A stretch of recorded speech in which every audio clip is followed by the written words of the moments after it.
All right, welcome everyone. This is the Mind-BobbyConnection, the podcast stop for psychology, puns, mindfulness, philosophy, and everything in between. Make sure to check out our YouTube channel, Mind-Bobby-Connection. I can be reached at mindbobbyconnection@gmail.com, and always feel free to reach out and give feedback, praise, and criticism. I'm your host, Bobby, and together let's get into our bodies and out of our minds.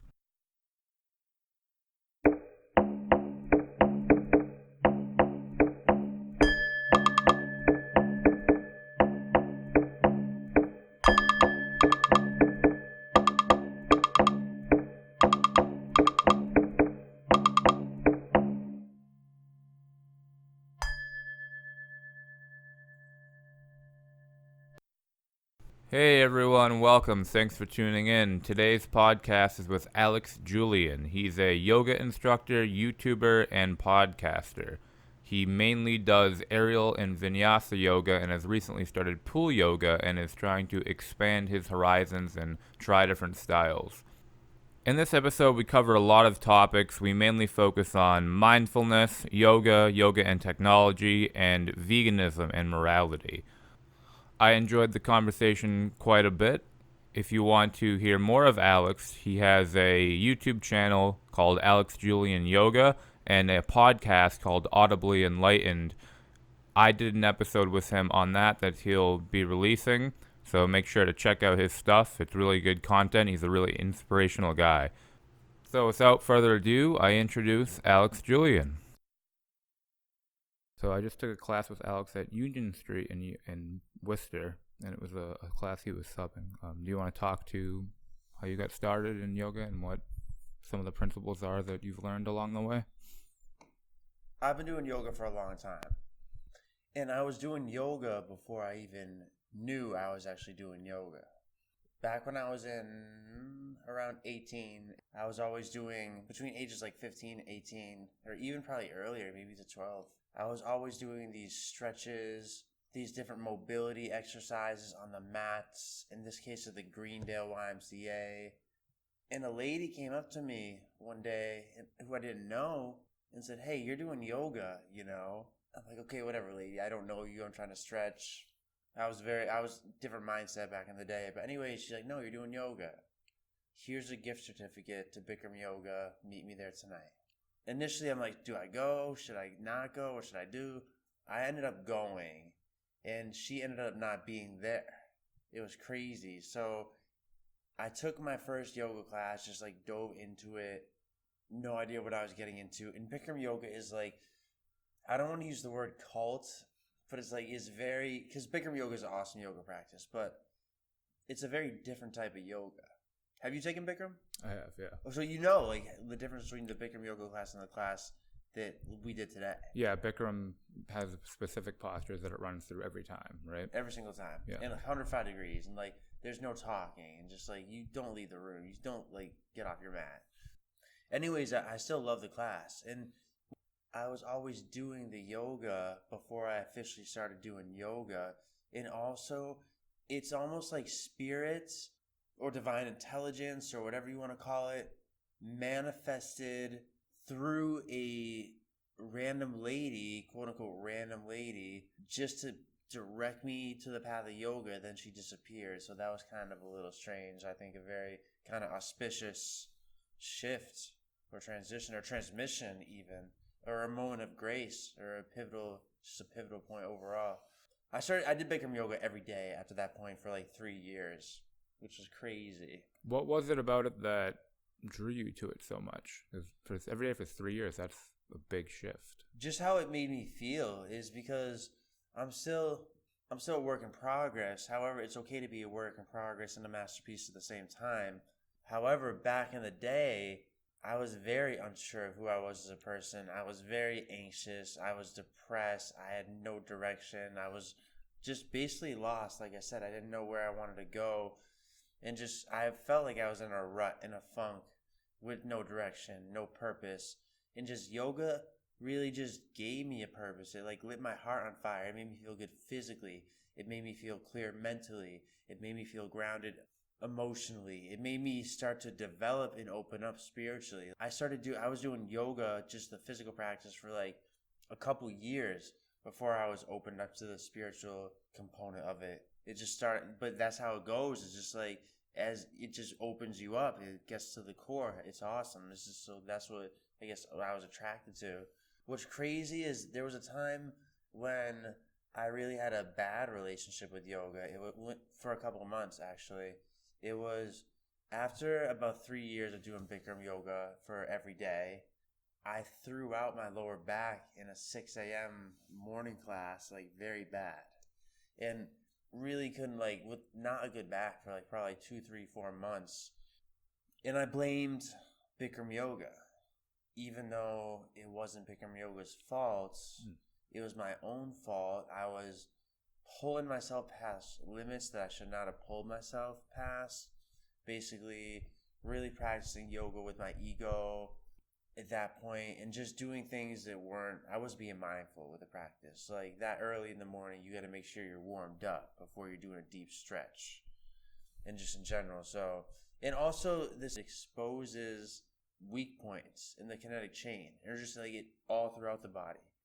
So the lower back is what I threw out, which is like the energetic center of attachments and addictions, intimacy, sexuality, fluid relationships, water, the life force energy, the lower dantian in Qigong, and just like that energy center was out of balance for me, is still a little today, it's still healing. And like, it's just is weird that happened, like that was exposed, like that weakness was exposed, like through yoga on just more levels than one. Is like, it wasn't only just I had a overdeveloped front, underdeveloped back. On a physical level, that was it. But on a metaphysical level, it was what I just explained. So I think it's pretty cool. And what's also pretty crazy too is like that's where I got like really like broken down by yoga. The studio was in Glastonbury, Connecticut, where it happened, and that's where the girl at the time was from, where I was like crushing really hard on, and then eventually we ended up getting together, and then it just ended up being this very confusing, like trippy, like mind situation, which also I feel like was part of my yoga training. And that's, that's even what's gets crazier too, is because after the first 3 years of Bikram, I started to explore other types of yoga, and all these teachers started to like flow into my life. All these synchronistic and trippy events started occurring that, looking back now, I understand are a part of my training. All that was validation that I was stepping onto my path because the universe was meeting me exactly wherever I was at. Is there any type of yoga that you gravitate more towards now? I know you've talked about trying to practice new ones, and they all kind of integrate into each other in different ways. The ones I'm most into now are aerial yoga, I would say, because when we're in the aerial yoga studio, you already know. I think aerial yoga really addresses a big shortcoming of the traditional yoga practice.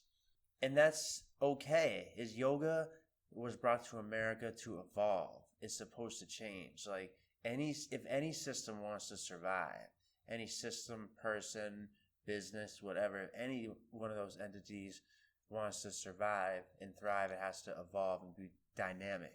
Same goes with yoga. If you look at the practice of yoga, it's only pressing strength.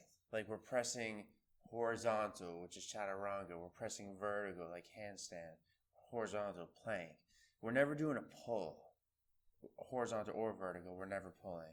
And what's crazy is the way culture is these days, and the way the American lifestyle is these days, is people are overly tight and closed in on the front and weak and underdeveloped in the back.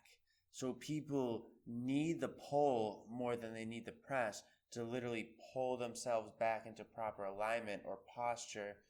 And aerial yoga accomplishes that far better than traditional ground yoga ever could. So I really am gravitating towards or taking flight with aerial yoga. And I also I kind of like created a water yoga class we've been doing over in Fitchburg. It's in the pool, in the shallow end, which is really cool, doing movements in the pool and just working through range of motion and strength at the same time. Balancing in the water is so challenging because you're more buoyant. So just any small micro movement throws your balance off a ton. So it's even more challenging to balance. And most people think it's easier going in, but since you're lighter, it's actually even tougher to balance because the mistakes get amplified, or the fluctuations rather, because there's not mistakes. Like no one's trying to not be balanced. I do like heated yoga. Not like super heated, but slightly heated because I like to get a little sweat in. And then also just like intuitive flow yoga would be my main go-tos. In the micro, I want to get into sup yoga, stand-up paddleboard yoga. Like this summer, I'm hoping to get more into that. And on the macro, I wanted to get into the yoga of the internet as well as just like the yoga of relationships. That's incredible how many different styles are emerging. All the time, and you see these things like beer yoga. We used to host naked yoga at the Dolphin Studio, and it was a very popular class. And there's ganja yoga. We had a psychedelic workshop here. But no, there's all these beer, wine, puppy yoga, bunny yoga. Those are kind of the more commercialized, like branding ideas. And like, I'm not against those either. It's like some are getting a little crazy. It's like one of my students sent me an article of this thing called rage yoga, where you literally yell and cuss and scream while you're doing yoga. It sounds funny, but at the same time, I recognize the benefits of just like screaming and audibly releasing energy. I've gone into the woods before just to talk out loud and just to like yell and like scream energy away, and it really does work. So I understand the concept behind that.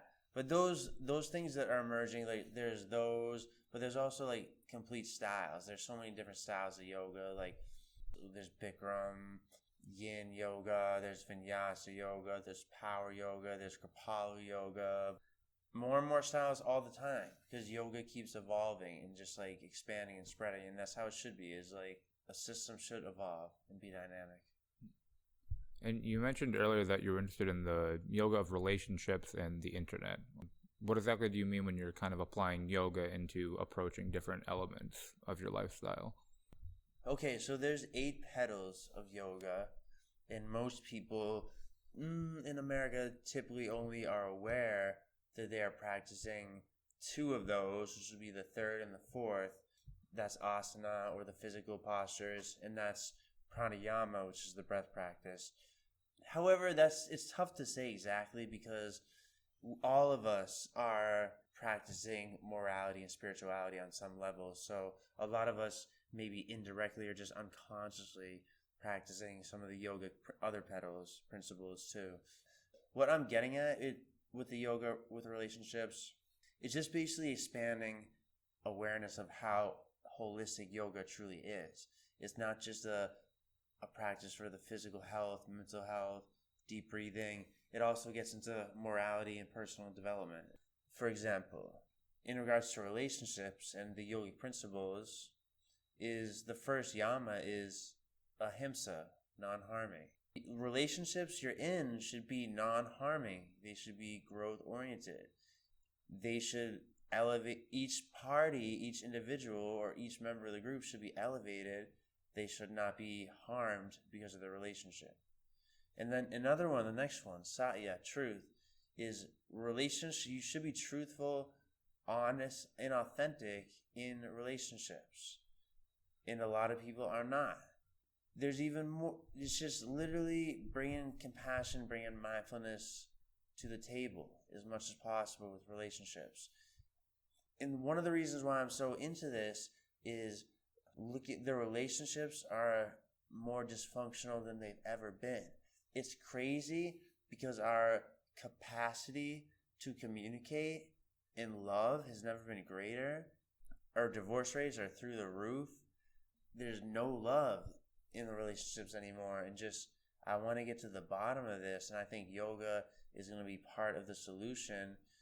And just like directly for me is like, that's what I want. I want harmony in all my relationships too. When I engage in an interaction with a person, the first thing I'll say in my head to basically set an intention is I'll be like, I love you, or thank you. I'll say it in my head. And just by starting the interaction off with that, it just sets a positive attention and like create space for a positive human interaction to take place. And then right when it's done, I'll either say thank you or I love you again to kind of close the relationship. Be like, yeah, I'm thankful for what it gave me. It ended on a good note. I don't have to overthink what I said. I can just let it go. So that's really helped me out a lot. And that's a practical tip of how we can just apply yoga to relationships and interpersonal interaction and communication. I was watching a video today talking about loneliness, and I don't remember the exact numbers, but it was a staggering amount of people in the United States feel lonely most of the time, despite the fact, like you were saying, that we're more connected than we've ever been, but we're feeling less and less connected to other people, even having the technology.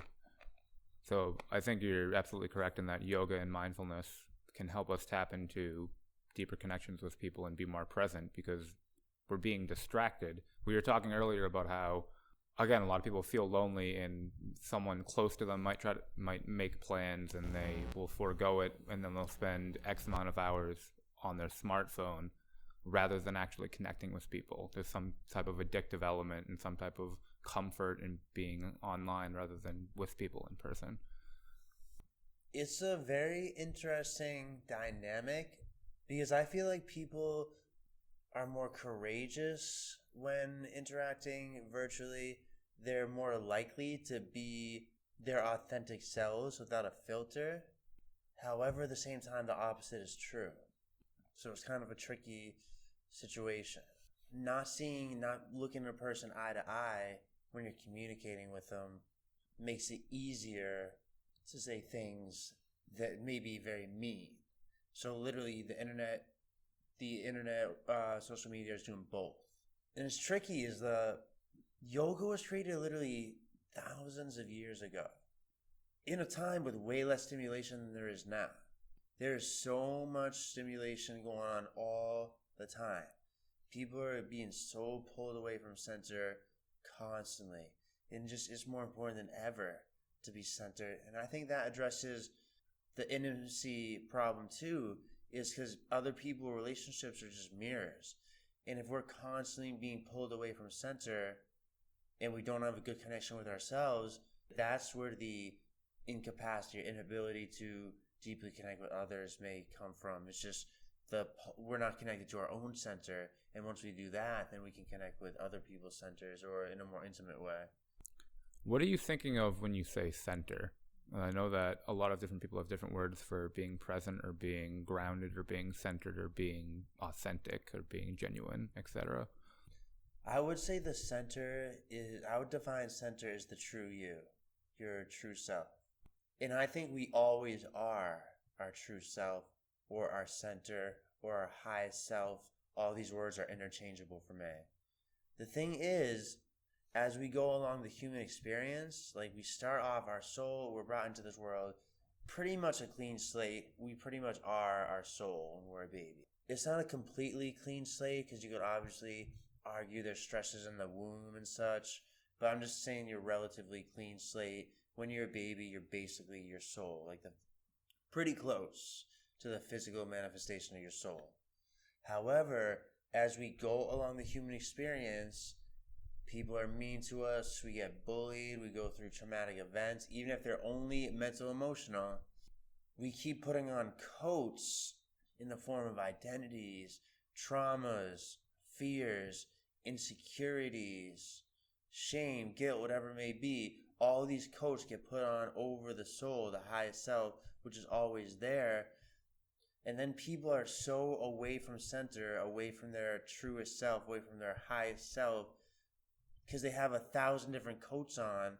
They're only seeing the outer edge of the coat, right? The last few coats. They literally have to take all the coats off and get back to the center, which is the true them, or which is always there, just is covered. The center or the soul is covered with all these coats that people often have to take off. So I'm trying to think of examples where you might go to a yoga class and feel very in tune with your center, and I might attend one or teach one and feel very in tune or centered. It makes me wonder how much of us being drawn to that is part of the coat or if it's part of the center. Meaning, if you and I were born, say, in a very poor country in Africa, never heard of yoga, would somehow, do you think we'd be pulled towards similar concepts? That is a tricky question. I don't think it's the absolute core, but I think it's one of the innermost coats. So it's one of the last ones that will probably come off for me. Maybe never in this lifetime. I think wherever you are born or brought into, you will be drawn towards your destiny. Even if you are in this crazy country that has no idea what yoga is, and your destiny involves yoga, you somehow will be drawn towards it through synchronistic events, somehow getting on the internet connection and just like somehow stumbling upon fitness in the yoga page, or just like somehow a yoga person going to this country and doing work and then meeting this individual. And it is possible, and I'm sure everyone can relate to having like something literally unbelievable take place in their life, and just maybe looking back at these events be like, wow, maybe this had more hints and relevance to my destiny than I originally thought. Dude, that was a tough question. That was a very tough question. And I know I was very vague with my answer, but that is what I believe. I believe yoga is part of my destiny, like energetically. It's also one of the coats I wear at the same time, but one of the coats closest to the core. And in regards to destiny, I feel like whatever your destiny is the universe is conspiring to make that become true. One question that I wanted to ask you after class that I didn't, it ties back to when you had lower back injuries from Bikram. When you're practicing, there is any physical exercise has a capacity for injury. And one thing that I try to fine tune and I wonder is, how do you differentiate between a beneficial stretch that might be on the edge and something that's actually detrimental or injury prone or painful? Once again, that is another very tricky question, because at the end of the day, the answer is you don't. It's a probability plane. The more present, I'll say this, the more present you can be, the more tuned into your breath you can be, the easier it is going to be to tell whether it's a stretch or a pain. I use the example, this parallels what you just said, is you want to be centered in the now and then pull from opposite polarities. So you want to be able to contract the muscles and you want to be able to consciously relax the muscles equally. In regards to stretching, are you like pushing, like flirting with the boundaries, your own boundaries, is I recommend going to the edge where you start to feel the stretch, and then on exhalations you melt into it or create a little bit more space. And you're not really pulling so much into the stretches as you are relaxing into the stretches. So I think if we take that mentality a little bit too, like even though stretches, most of them are technically pulls, taking the mentality that, okay, I'm not pulling myself into the stretch, I'm going to relax and breathe myself into the stretch and create a little bit of space with the breath. Once again, getting back to the original question, is you really don't know. It depends individual to individual, and you just have to use your own discernment to find what feels good and getting as present as possible and tuning into the breath as much as possible in order to differentiate between a good stretch and a potential bad injury or pull. How different do you think that is from weightlifting, for example, and pushing yourself to a certain limit and then resting and then getting it back? I think it's the exact same concept, just in a different manifestation. With weightlifting, is you should be pushing it. However, you don't want to be reckless with it. If you've never benched more than 2 plates, it's not a good idea to push yourself and try to bench 3 plates. So I think the same yoga principles should be applied to the weight room, and there would be far less injuries. Is getting present, tuning into the breath, is being realistic about how strong you are, and then know which is your edge or your boundary, and just this time it's a weight and a reps game and a volume as opposed to a physical range of motion limitation, getting to your edge, breathing through it, but this time more yang, obviously, and like gently pushing against your edge, growing stronger. That reminds me of a description an instructor I learned from, Sean Cornelson taught, is that the breath is your most direct signal to how your body's reacting. And I notice that even when I'm pushing myself in yoga, I can still focus in on the breath. And if my breath starts to get short when I'm doing an exercise, that generally is a sign that I'm moving in a way that my body is going to regret later. Wow. No, absolutely. BKS Iyengar once said that the breath is the king of the mind. So the breath is the best indicator and influencer of our mindset, which is really cool. And I think actually one aspect of training that people overlook is the importance of the breath. And for example, when I'm lifting weights, I'm not doing reps, I'm doing breaths. Like I'll make each movement a breath. Like on a squat, I'll inhale down, I'll exhale, rise back up. And just same with a push-up, I'll inhale down, or I'd rather bench press. I'll inhale, bring the bar down, exhale, bring it back up. It's not one rep, it's one breath. Same thing is with the weightlifting. It's like push yourself hard with the weightlifting or the cardio, and then once you get to your edge where you start to run out of breath, then really bring your awareness to the breath, consciously slow it down, maybe just ease up a little bit, get your breath back, and then move forward with the weightlifting or the cardio with a cleaner and a more focused mindset. I think that's an excellent description of where the overlap is between the two and how the breath plays into both of them, where you'll be more present in performing better and more aware if you're practicing yogic principles and mindfulness while you're exercising. So in that sense, exercise can be a form of yoga, or cardio and weightlifting, for example. Do you run at all? I run outside when it's nice out. In the woods, there's a lot of awesome trails around here. I also like to do barefoot running on the grass. And I also like jump roping.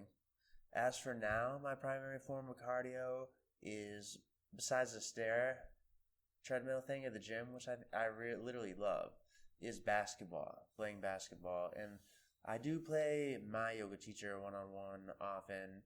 And it's actually very intense cardio. We'll go for at least an hour straight. One-on-one is actually better cardio than 5-on-5, because 5-on-5 you can take breaks. Like when your guy you're defending does not have the ball, or when you don't have the ball making offensive moves, you can kind of chill out.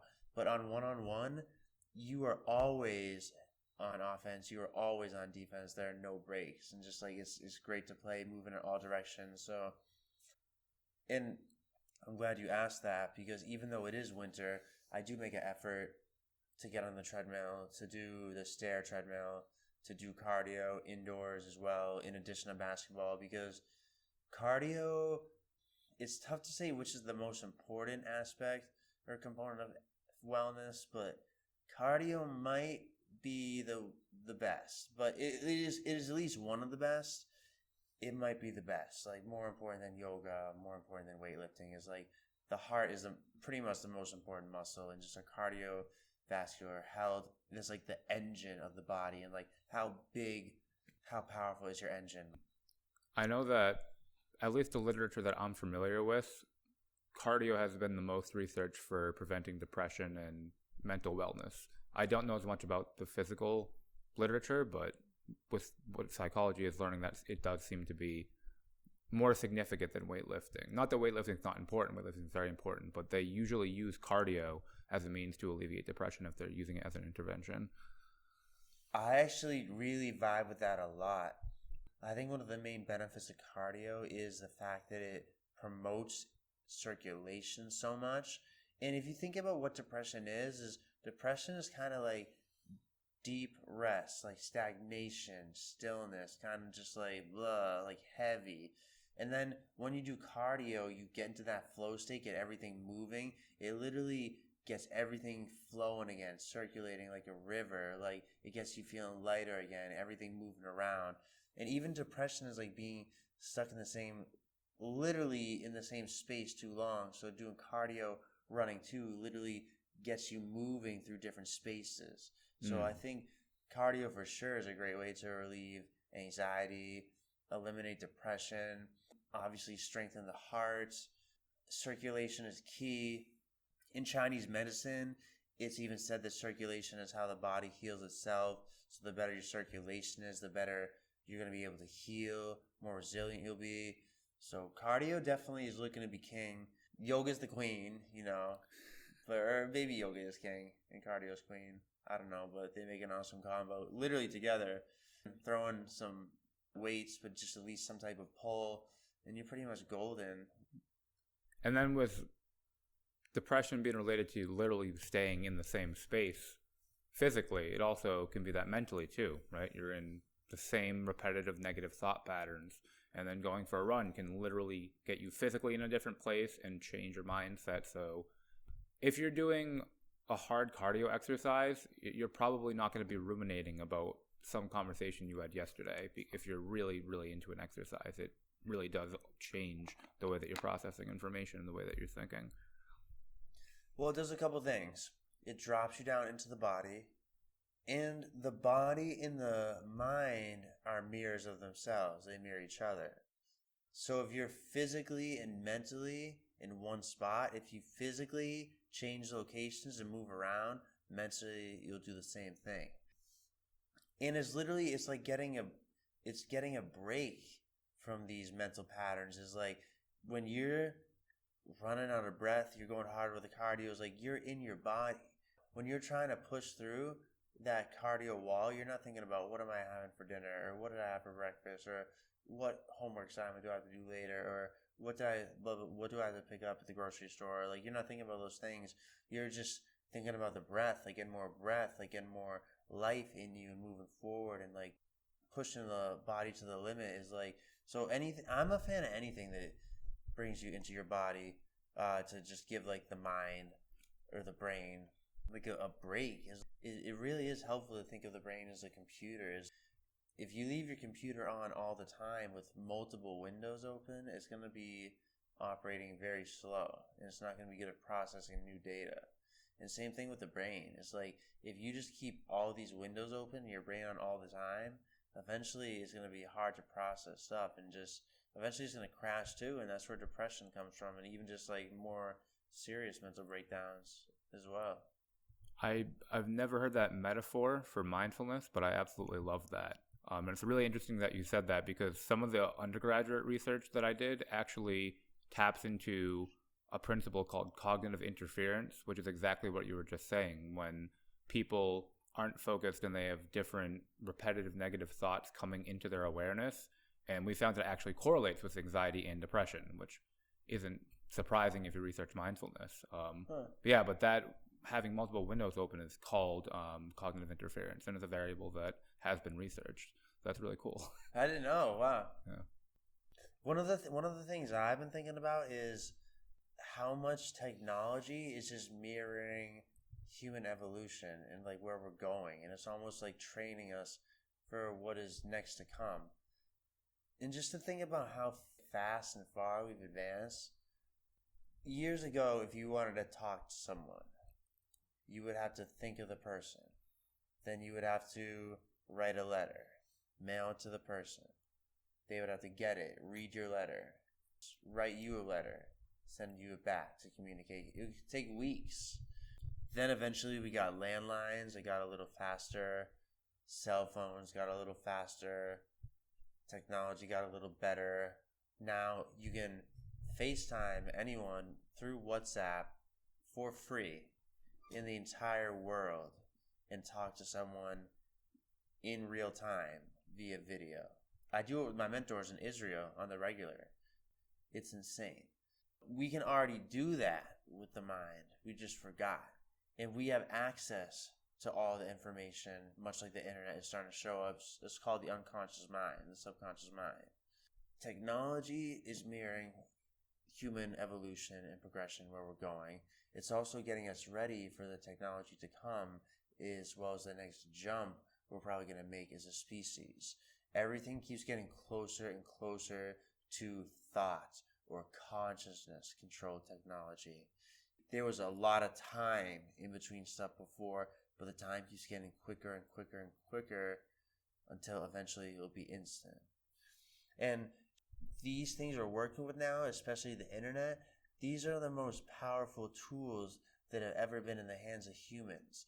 Tremendous mindfulness, compassion, love, detachment, awareness is required to properly utilize and harness these tools and the power they come with. So it blows my mind that more people do not talk about yoga and the internet together, yoga and technology together. If you think about how we've been using technology, a metaphor I like to use is a baby with a machine gun. That's kind of how we're acting collectively. Is we are an immature species that really does not have an understanding of love and compassion for sentient life. And look at the technology we've created with we literally have access to all the information, this crazy information, and look at the technology we created. Bombs that can kill billions of people or millions of people, whatever. How have we not created a technology to match that on the other end, like something that can heal a million people in a second instead of kill a million people in a second? And how technology manifests, like he says, mirroring human evolution, it's showing us that there's a crisis in consciousness within, because that is what's driving the technology, and we'll find that out for a fact eventually later on when consciousness is literally operating technology for everybody. If you're not a compassionate person, if you're not a loving person, if you're not present, that's when distortions not only in the mind occur, but also distortions in physical manifestations like technology, guns, bombs, social media hate, trolls. I was going to kind of use that metaphor of evolution and think about how our biology and the environment are constantly interacting at all levels, and how the context that we evolved in was in groups of 50 to 100 people, and now we have this technology where we can communicate with millions, and we're still acting like we're in these small tribes, and they're in groups and out groups, and we're defending the ideals of our groups and things of that nature. So yeah, it's like social media is kind of a manifestation of how humans are socially, and it just gets hyper focused into that medium. And then there's the whole question of like anonymity on YouTube comments and Twitter. And wait, how do you mean anonymity? Like platforms where people don't know who you are, it changes how people act. If you don't have your name attached to it, like Facebook versus Reddit. That actually is very powerful too, and that's touched upon something I was getting at earlier. Is in those cases, it actually, those people are acting more like their true self because they think that there's no view on it. However, just so it's known, is like even when you go incognito or whatever, there's still, it's always recorded somewhere. So like everything's always recorded somewhere, guys. And they have your IP address. No, exactly. That's what I was getting at. Yeah. Exactly. So it doesn't matter if it was incognito, okay? Yeah. Or private tabs. We're gonna see some crazy stuff with the internet. All this stuff like it's gonna get faster and faster. Like I don't even know. I can't even find words now for what we're gonna be seeing. I just want to be ready for it, and I'm doing as much yoga as I can just to stay present, just so I can literally first fathom and then handle, then eventually, hopefully, effectively navigate the internet, which is gonna become most likely some type of like virtual reality that you can literally step into and experience through all of, or even more of, your senses than we can now. And I literally believe that eventually it will become just as real, or even like it feel realer than this reality. However, there's going to be a strange twist because it will be infinite, and anything that will be the mirror of instant thought into manifestation, when you can literally step into the internet, think of anything, consciousness control technology, then have it manifest right in front of you and you experience it right away. Imagine having no mindfulness in that situation. Imagine having, and back to, the consciousness literally does control the technology. And just what yoga does, it addresses the core of the problem. It's a crisis in consciousness.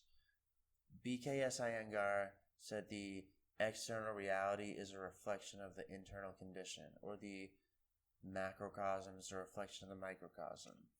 On an individual level, a lot of us have lost touch to the soul, to the heart from within, and we have a lot of distortions and baggage and things we need to work through.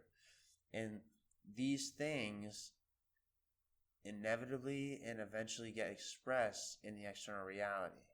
And that's what happened with technology. It's just like there's things that have not been fully addressed and healed in the human psyche collectively, and that is why our technology went this way. And where our psyche is and where our personality and level of consciousness is will determine where the next technology will go. Yeah, there's so many different routes that we could see happening. So what do you do, right? What do you do, or what do you try to do right now to navigate your relationship with the internet and social media? I try to be as mindful and balanced with it as possible. And by mindful, I mean making sure what I consume is high quality, similar to nutrition. Now, there's an Ayurvedic principle that says we are not only what we eat, but we are what we feed all of our senses. The internet actually operates through multiple senses: audio, visual, touch a little bit. What you are consuming through the internet and through social media, you are consuming through your senses. You are energetically becoming, you are mentally becoming, you are emotionally becoming, you are spiritually becoming what you consume through the medium, through the platform that is the internet. So I want to make sure that I'm consuming high quality information that's empowering and inspiring to me, not just watching tons of porn and looking up how to do underwater basket weaving. And in regards to making sure I'm loving with the internet too, in balance, is I'm not going to troll people and leave negative comments on people's stuff. Even if I think something is not cool that someone's doing or whatever, just is offensive, it maybe I'll say something, but I'll do it nicely. But I'm not going to try to tear people down that are just sharing on social media. That's stupid. Like, there's plenty of hate, and just like, you're the one that looks like an idiot when you do that, because that's documented forever and everyone's going to see you are haters. And in regards to balance, is just like, I think most people in regards to the internet are too yin and not yang enough. And what I mean by that is they are primarily consumers as opposed to producers. Like, they scroll, because it's good food. It's addictive food. It's just like donuts. And then through different senses.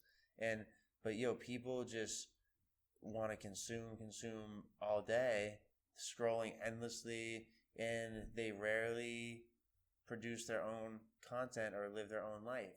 And what is happening is the internet and social media is giving us all our own personal reality show, basically, or at least the choice to be living our own reality show and showing other people. And we can do that in a way that's very positive, influential, and inspiring. Or we can just sit and be stagnant and watch other people's reality shows.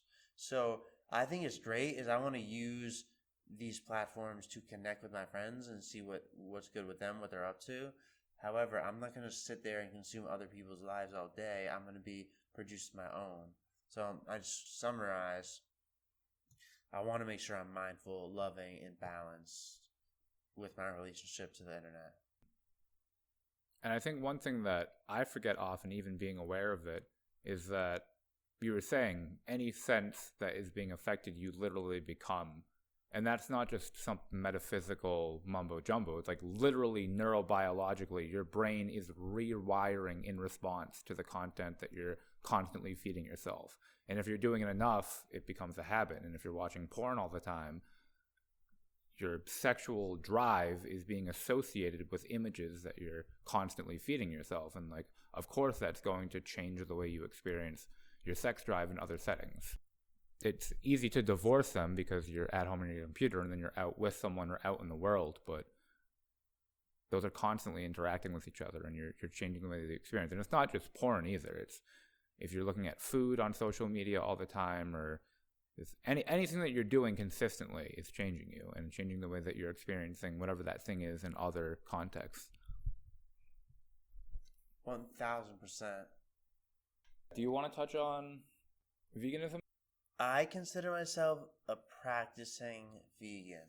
And what I mean by that is there's different levels to being a vegan. There's some vegans who literally will not wear any clothes or shoes that have anything to do with animals, or use anything that has anything to do with animals, including baseballs and basketballs, because of cows and pigs. Right? You're like basically dribbling around a dead cow or a pig. They even call footballs pigskins. So, or they won't sit on leather. I'm not on that level where some of my clothes, I'm sure, were tested on animal products. I play basketball. I play baseball. I'll throw a football around. But I'm just not eating animal products anymore. But I did for most of my life. For the first 24 years. All the time. And just loved it. But there are certain things you can't unwatch or unsee, and just watching certain documentaries about it, and then seeing how I feel mentally and spiritually and emotionally off the drug of meat.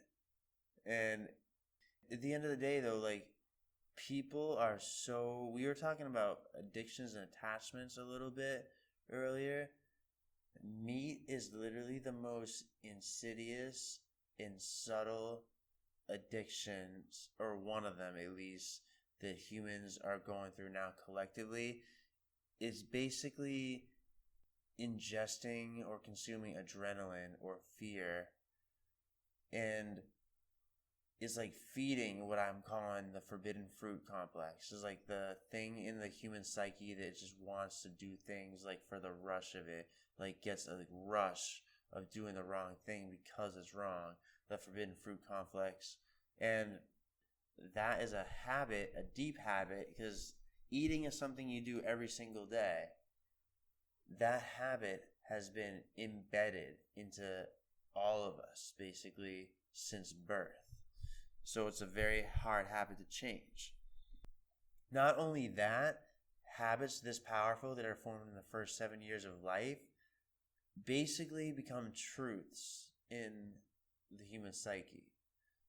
So if you try to tell someone eating meat is bad for them, and they've been doing it their whole life, even before they were 7, you're questioning a truth, a belief system truth that they have, and just that's not going to go down easy. By questioning a truth you have, it's almost like you're questioning yourself in many ways. So they're tough, very difficult habits to change. But I don't want to eat meat, and I want to keep practicing being a vegan, and I don't know how far I'm going to go with it. I'm sure they'll find vegan basketballs and stuff, so maybe I will be on that level with it at some point. I'm not consuming meat because that's just makes me feel good, like for me, and also just from a morality point of view. It's about like not taking a life that you can't create.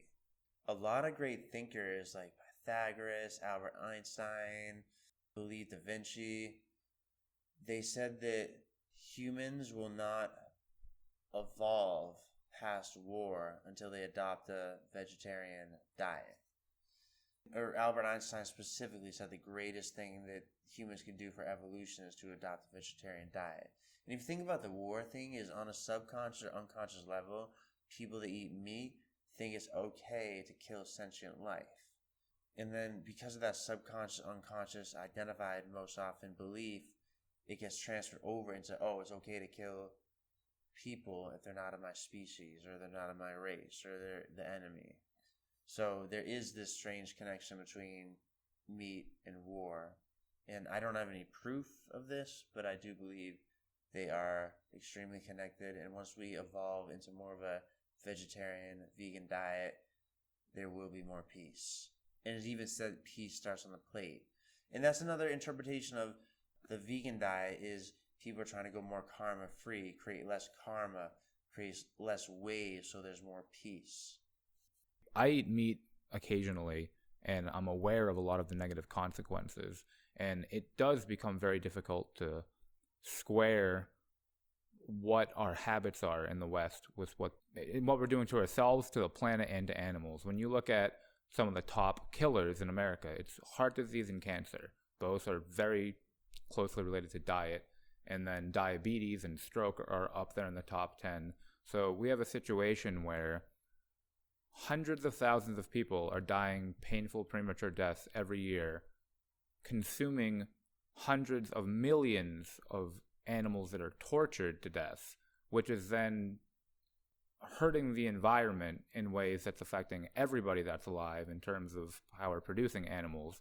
And a lot of the grains that we're wasting to feed cows and pigs could also be used to feed other people. And water. And water, yeah. So we're in a situation that millions of people are dying in pain needlessly.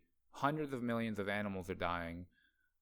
The environment and planet is being maybe not destroyed, but definitely hurt quite a bit. And it's this 150 is all billion a year. Yeah, and it's all feeding into the poor eating habits that we have, and that's hard for me to square with. And I still eat meat, knowing that. But I think it's exceptionally important to cut back into really changing our diet. I think is one of the first steps we can do to change at least our mental health, which will lead to a more compassionate way of living, for sure. I think it's one of the most fundamental and foundational things and most effective things we can do, for sure, is change our diet. And just, we literally, I'm sure you've heard it a million times, you are what you eat. We become what we eat. So just fueling the body with good, healthy foods, a balanced diet, maybe looking into nootropics, or at least foods or vitamins that are very beneficial for the brain, like healthy, good fats, like coconut oil, nuts and seeds. When you eat a nut or a seed, you're literally eating the entire potentiality of an entire universe. Like, there's so much positive information there. It's like, eat good foods like that are good for the brain, that are good for the nervous system.